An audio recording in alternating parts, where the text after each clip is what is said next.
Hey guys, if you're wondering which final expense carriers take your debit card and credit card business, this video is going to answer that for you. My name is David Duford, owner of Duford Insurance Group, where I train agents and recruit them to sell final expense, Medicare, and annuities, both face-to-face and over the phone. So let's talk about which carriers take your debit card and credit card business. And a couple of things before I jump in here and show you this resource guide that will guide you as far as to what your options are. Is the answer to the question you might be having, should you even bother taking this business? My opinion has always been yes. I think taking debit credit card business is fine as long as you get them into a Social Security deposit billing procedure. What is that, you may ask, if you're new? Well, that's where you draft based off of the actual deposit date, not the numerical date of the Social Security or disability check.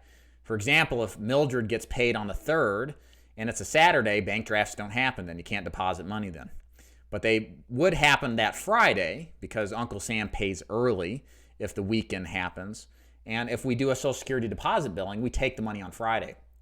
Whereas if we had a numerical date, we wouldn't take the money till Monday. And Mildred could have blew all of her money on smokes and booze and not have a dime left for us to take. It happens, trust me. So we don't want to do numerical drafts with our debit card and credit card policyholders. We want to hit their accounts with Social Security deposit billing. So let's go ahead and take a look here on my screen. I'm actually going to show you a resource guide that I'll link above here somewhere and then below. And it's not only good to just get answers like this with direct express business and debit and credit card business, but just to answer a lot of questions you may have on final expense carriers. So if you check on the screen here, we're at the best final expense carriers. You'll see my mugshot, and it's obvious. You can't resist reading it.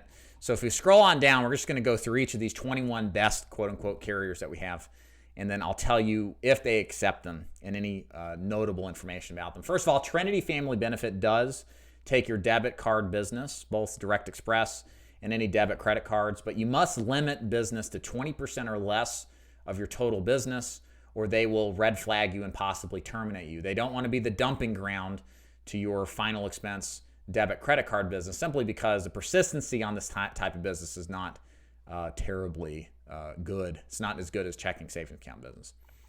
Oxford does not take it. Prosperity does. They'll take all forms of plastic, of debit credit cards. They pay as earned, like does Trinity and Family Benefit.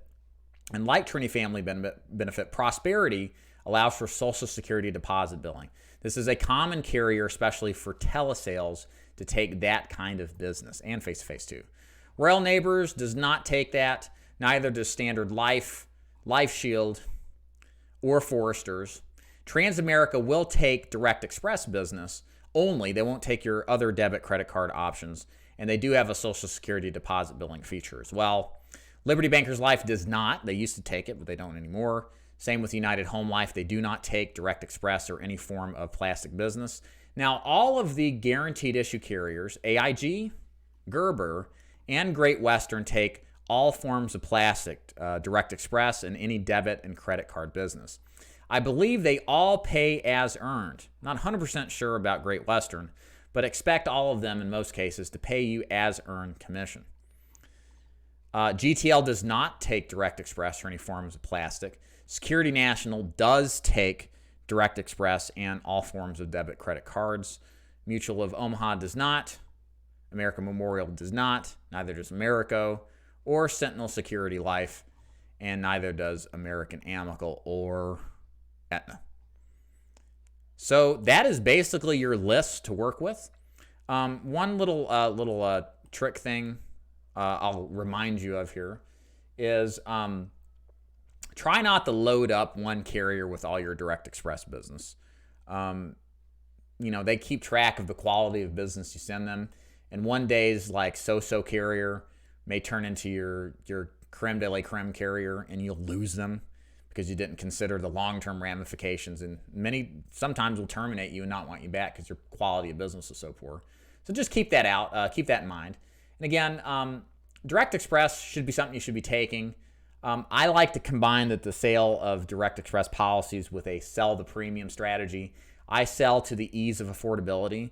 Most of your Direct Express clients are on disability. Same with the debit credit card business. They don't have a checking account because they frankly owe money to a bank and they can't open it up. So these other forms of deposits and other forms of payment or accounts, these alternatives kind of fill that gap. So they tend to not be the best with money. So try to sell to ease of affordability as a primary goal. Other than that, do take the business, and I hope you enjoyed this particular training on carriers and the acceptance of plastic. If you have any comments or questions, leave them below. I'll be happy to answer them individually. And if you like this stuff, subscribe, and also go, somewhere on here, just go to my website, davidduford.com, if you want to learn more about joining my agency. Happy to have you. All right. Nice to talk to you.